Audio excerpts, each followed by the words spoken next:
So same, it's all the same. It's all different, and I think that's a big reason we can respect each other, because we can translate, and you can see the differences. And I'm cross-sectionally, I kind of play in everybody's world, and I'm a little bit outside. But if you're not respected, it doesn't change your bank account in one way or the other. That's right. So yeah, you know, people make this a personal. It doesn't pay my bills whether you hate me or like me. It doesn't matter to me.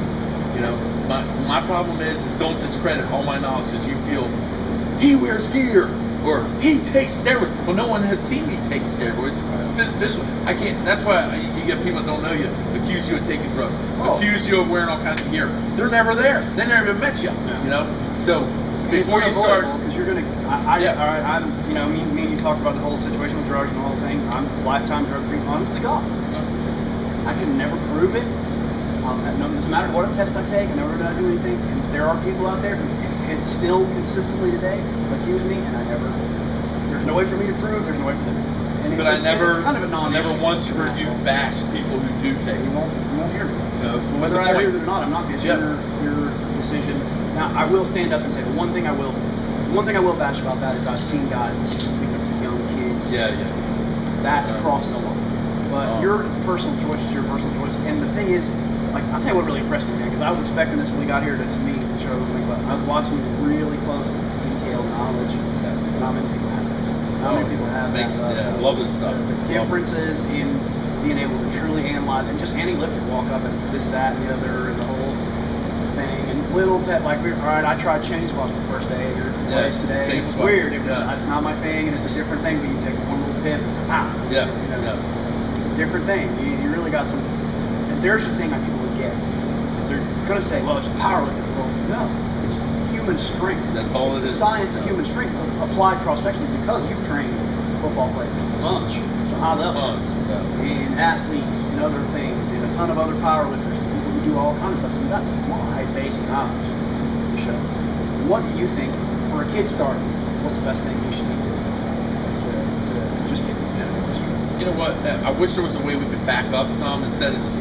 I like to put them under the bar and get them squat right from the get-go. But along with that, we should start teaching them the mechanics of it before they get out there. Show them film. You know, I wish we could start like in elementary school.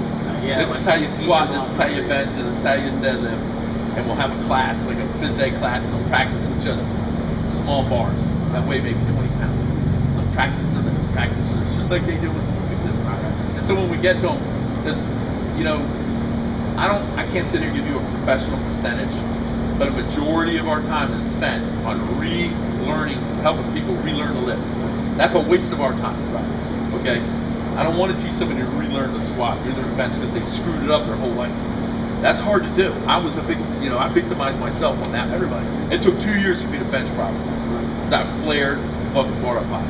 Every time the weight got heavy, I went back to the flare. All right? Well, I wasn't doing something right. So I took 2 years to relearn. I could have 2 years of progress I could have made. Instead, I'm relearning how to bench after I did it wrong for 15 years. You know. So if we can eliminate the back knowledge, the having to start all over from scratch, you know, it'd be like getting started in marriage and the woman you picked has already been married 5 times, has a bunch of kids. You know, that's not starting to sit up clean. You know, let's back up. Pick a woman that hasn't had any kids, and you know, when you're a young man or a young woman, pick a man that hasn't been married before, and start off clean. After that, it's anybody's game. But start off with a clean slate. You know, make it as easy for yourself as possible by doing things correctly from the beginning. You know, and then our job as coaching is a lot easier. You know, like what if we're the coach in Alabama? What if I'm the O-line coach? And I get out there, you know, they have like 3 starting All-Americans, right, on the offensive line. What if I have I get out there and they don't even have a proper stance? Right. Now at Alabama, I've got to teach these kids that. And you know, fortunately, you know, because I watched them on television, you don't have to teach. They're getting in their stance pretty good. They know. So you follow me? So when you get those level athletes, we don't want to have to go back and reteach them the basics. Right. They should be coming from their high school programs with the solid basics, and then we just teach them more from that point. Well, that's one of the reasons I'm excited about, you know, some of the things we're going to be doing and some of the stuff is because the number of people who honestly know how to coach these things is literally I'm going to say you could probably count on both of those. And that's the entire U.S. I mean, there's some guys, people don't know, whatever, and okay, I'd say there's 10 guys total qualified, and then there's a group below that's 99% qualified, but they don't have the extra little bit. But everybody else, the drop-off is nothing. The average trainer doesn't woo. Yeah. And that's why I want to get some of this knowledge out there, man, because how many people can you save from getting hurt, being stupid, doing stupid stuff, wasting all this time? The problem is a lot of people don't hear it, so it's, unfortunately, it's just going to keep cycling that way. And if they look halfway decent for no apparent reason, they're going to get listened to. Well, because frankly, I mean, if you were a hot girl, you would like. I know. You're throwing money at you to learn how to do it.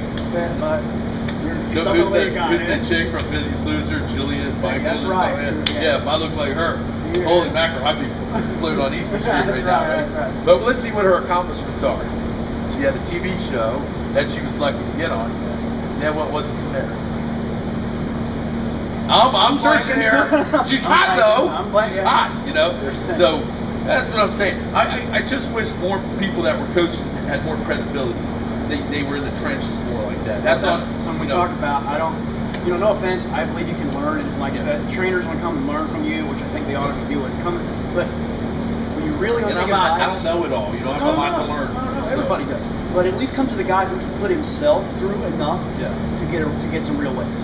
Don't come to the guy with slick marketing who's looking or whatever, who has a real nice website, but 350 is heavy. Yeah. That's not cool. What's unfortunate in our business, like for instance, if you go to a coach, a high school thinks they want a kid who goes to a speed specialist or something. Well, say the speed specialist has no accomplishments, never played sports at college level, maybe played a little bit of high school sports, but he's a snazzy personal trainer, and he has this many clients that he trains. And I don't like getting a reputation from my clients. I want to get the reputation I earn. So I have my own accomplishments I want to bring to the table. I could care less if I have someone for the Miami Dolphins or the Chicago Bears. That to me, if I can help them out, that's great. But that's not who I'm after. I'm after who is hungry, male or female, who wants to be better. And I get just as much enthusiasm out of that than I do. Oh, this guy plays for the Bears. This guy plays for the Steelers. That doesn't mean anything to me. I would much rather work with a hungry athlete who's willing to learn than an accomplished athlete who doesn't. And the trick is to get them like you and turn them loose, and then they'll affect other people. Kind of like the zombies biting one another. Gets infectious. It's a viral spread. Yeah, it's a viral spread of knowledge, which is kind of nice. Yeah. So it's kind of like what Louis did. He taught his systems, and now there's an offspring of everybody else.